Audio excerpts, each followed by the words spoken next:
अस्सलाम वालेकुम दोस्तों, मैं फ़ारूक बुज़दार आपसे मुखातिब हूँ। मैं 5-6 दिनों से वीडियो नहीं बना पाया अपनी कुछ मसरूफियात की वजह से, लेकिन एक चीज़ जो कि बहुत अहम है, जिस पे वीडियो बनाना बहुत अहम है, वो है B4U के लोगों के लिए। B4U केस को मैंने 9 महीने से ट्रैक किया और मैंने इसके ऊपर हमेशा बात की है।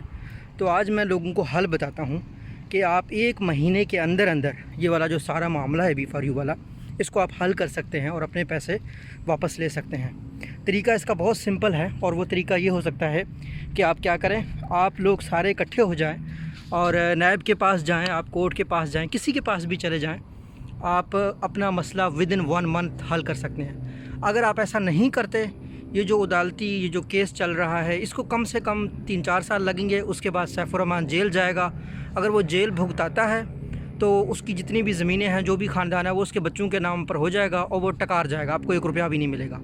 तो मेरे ख़्याल में इस वक्त जो सैफुर रहमान की ज़हनियत है, जो B4U के CEO की, वो ये है कि ठीक है, जुर्माना जितना होता है जुर्माना दे दूँगा।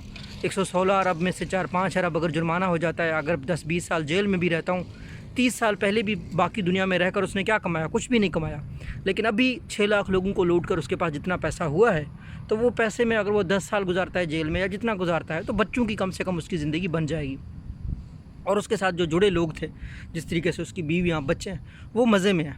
और सैफुर रहमान ने ख़ुद को बचाने के लिए 40 करोड़ रुपए दिए हैं, 40 करोड़ रुपया फ़ीस।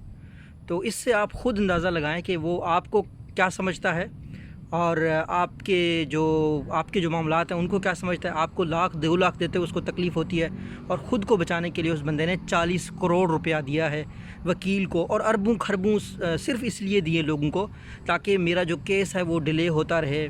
मैं वहाँ पे क्रिकेट में स्पॉन्सर करता हूँ ताकि बड़े लोगों से मेरे ताल्लुकात बने।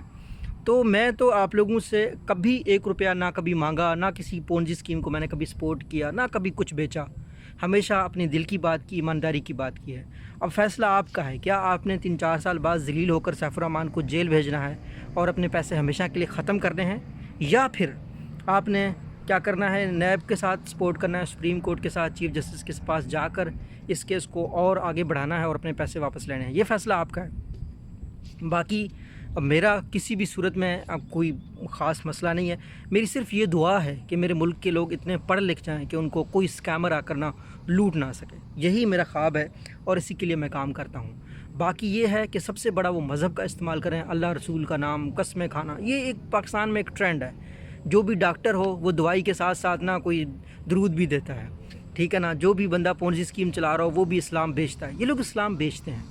जो असल इस्लाम है वो इंसान को दूसरों के साथ तकवा करने पे, सच बोलने पे करता है। अब अल्लाह और रसूल का नाम बोलकर लोग आपको झूठ बोलते रहे कि हम SCCP से रजिस्टर्ड हैं, हम उस इदारे से रजिस्टर्ड हैं, हम सब कानूनी कर रहे हैं। अब वो मानते हैं कि SCCP का जुर्माना सही है।